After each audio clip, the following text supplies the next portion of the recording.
Namaste once again.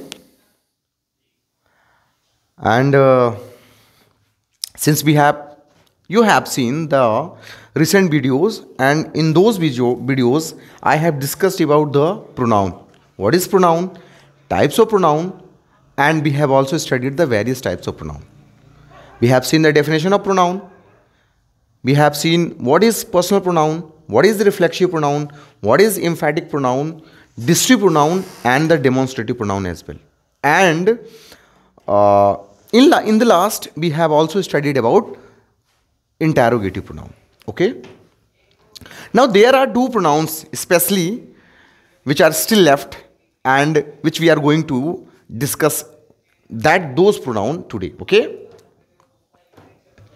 तो चलिए without wasting any movement दोनों प्रोनाउन डिस्कस कर लेते हैं. एक प्रोनाउन जो आपका बचा हुआ है, एज यू कैन सी आपके सामने लिखा हुआ है, that is your relative pronoun.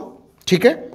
अब रिलेटिव प्रोनाउन पढ़ाने से पहले मैं आपके थोड़ा सा ध्यान आकर्षित करना चाहूँगा. रिलेटिव प्रोनाउन को हिंदी में बोला जाता है संबंधवाचक सर्वनाम. क्या बोला जाता है? संबंधवाचक सर्वनाम. सिंपल सी बात है, ये ऐसे प्रोनाउन होते हैं जो दो क्लॉजेस या दो फ्रेजेस या दो सेंटेंस के बीच लिंक क्रिएट करते हैं, रिलेशन क्रिएट करते हैं, और लिंक क्रिएट करने के बाद, कनेक्ट क्रिएट करने के बाद रिलेशन क्रिएट करते हैं. उसे हम कहते हैं relative pronoun. A pronoun which is used to create link between two phrases, two clauses or two sentence, it is known as relative pronoun. ये definition आपकी लिखी हुई है. A pronoun which is used to link two phrases, clauses along with sentences, also known as relative pronoun. Whoever, however, where, wherever, ये कुछ ऐसे उसके उदाहरण हैं, examples हैं. चलिए examples के थ्रू देख लेते हैं. जैसा कि पहला एग्जाम्पल लिखा है, I met Hari who has just return from the abroad. मैं हरी से मिला जो अभी अभी कहां से लौटा है? अब्रॉड से लौटा है. तो ये आपका ये आपका एक क्लॉज हो गया. दूसरा क्लॉज आपका ये हो गया. दो क्लॉजेस को एक वर्ड ऐड करने का काम कर रहा है, लिंक कर रहा है, उसे हम कहते हैं रिलेटिव प्रोनाउन. यहां जो हु है आपका रिलेटिव प्रोनाउन है. दूसरा मैंने कहा, the house which you have purchase belongs to my uncle. जो घर आपने खरीदा है ना, वो किसका है? मेरे अंकल का है. तो जो घर आपने खरीदा है, विच, इसी हाउस को ये विच वर्ड डिनोट करने के लिए आया है, रिप्लेस करने के लिए आया है, या उसको इंगित करने के लिए आया है, आपको सिग्निफाई करने के लिए आया है, उसे हम कहेंगे रिलेटिव प्रोनाउन. और यहां देखिएगा, ये एक वर्ड है और ये एक फ्रेज है, दोनों को ऐड करने का काम कर रहा है रिलेटिव प्रोनाउन. तीसरा आपने देखा, आई से व्हाट आई मीन. आई से एक आपका फ्रेज है, दूसरा आई मीन आपका दूसरा क्लॉज है. ये दोनों क्लॉज को ऐड करने का काम कौन कर रहा है? व्हाट. आई से व्हाट आई मीन, मैं वही कहता हूं जो मैं मीन करता हूं. ओके. एक और है, I don't know how he did that. मुझे नहीं पता ही उसने वो कैसे कर लिया.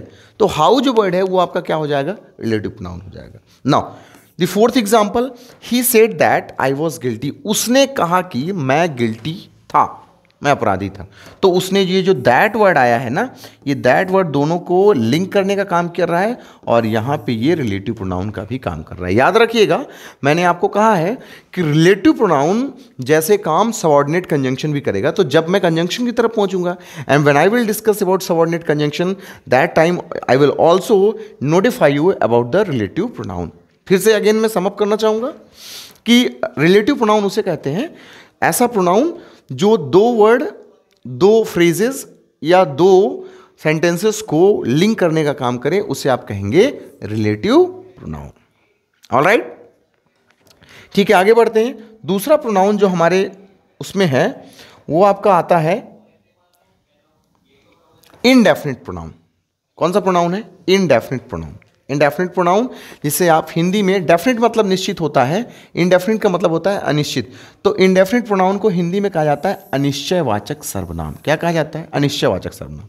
इसका मतलब है जिस भी सर्वनाम की बात होगी वो अनिश्चय दिखाएगा, अनसर्टेनिटी दिखाएगा. इसका मतलब है आप उसकी पर्टिकुलरली बात नहीं करेंगे, आप उसकी बात करेंगे जनरल वे में बात करेंगे. किसमें बात करेंगे?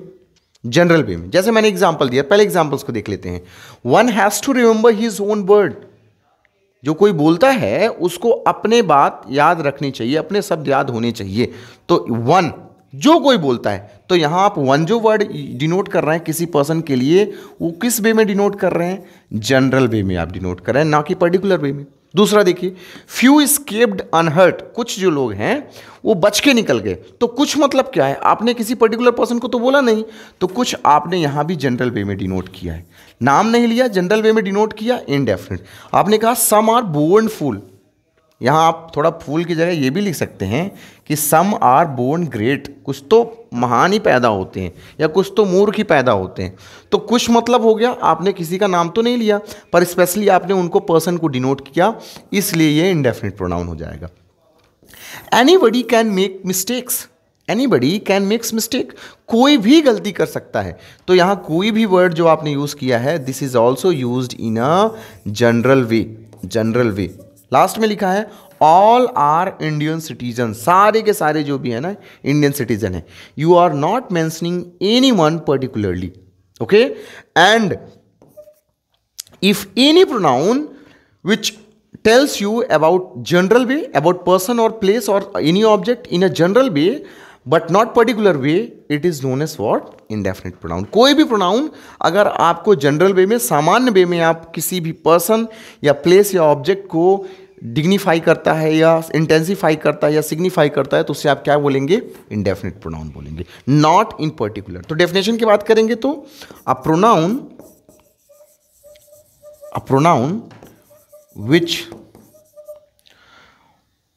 which mentions a pronoun which mentions person or object in a general way, in a general way, not in a particular way, not in a particular, it is known as indefinite pronoun, it is known as indefinite pronoun, indefinite pronoun। अब इसके example देखिएगा, indefinite pronoun कितने example हैं, कुछ तो आपके सामने लिखे हुए हैं। अब देखिए, देख लीजिए, समवन, समबडी, नो वन, जिसको आप नन भी कह सकते हैं, nobody, anyone, anybody, anybody, few, a few, the few, some, any, ये कुछ ऐसे वर्ड हैं जो इनडेफिनिट प्रोनाउन को डिनोट करते हैं, ओके। ऑल इन और फिर से कहना चाहूँगा, इनडेफिनिट प्रोनाउन को हिंदी में अनिश्चयवाचक सर्वनाम कहते हैं, और कुछ उसी तरीके से अपने एग्जाम्पल्स में ये हर एक व्यक्ति या वस्तु को जनरल वे में, समान रूप में ये इशारा करते हुए बताते हैं, इसीलिए इसे आप इनडेफिनिट प्रोनाउन कहते हैं, ओके। जो लास्ट प्रोनाउन आज की श्रेणी में बचा हुआ है, जिसको बहुत कम डिस्कस किया जाता है, वो है आपका reflexive pronoun, sorry reflexive pronoun है, reciprocal pronoun, reciprocal pronoun, reciprocal pronoun. आप ये जानते हैं कि रेसिप्रोकल वर्ड जो यूज़ होता है वो मैथ में यूज़ होता है। रेसिप्रोकल मैथ में कैसे यूज़ होता है? जैसे मान लीजिए 8 है, तो 8 का रेसिप्रोकल अगर आपको लेना है तो 1/8 हो जाएगा। रेसिप्रोकल का सीधा मतलब होता है कि अगर आप रेसिप्रोकल के साथ उस नंबर को मल्टीप्लाई किए तो वो आना चाहिए 1। ये मैथ में आप देखते हैं, पर यहाँ रेसिप्रोकल आप ग्रामर की बात कर रहे हैं।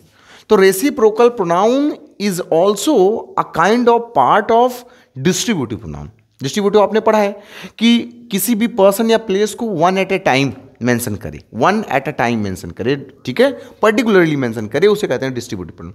तो रेसिप्रोकल प्रोनाउन आपके दो ही होते हैं, each other and one another, each other और वन अनदर, दो ही आपके होते हैं रेसिप्रोकल प्रोनाउन, 1 and 2, ठीक है।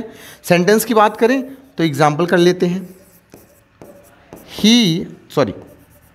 दे are fighting, they are fighting among each other, they are fighting among each other,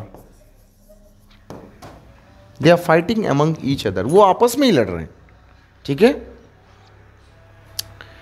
he is, we are battling against one another, we are battling against one another and each other. Reciprocal pronoun आपके दो ही होते हैं, एक हो गया each other और दूसरा हो गया वन अनदर। ओके, तो ऑल इन ऑल मैं ये कहना चाहूंगा कि प्रोनाउन को लगभग हमने पढ़ लिया है।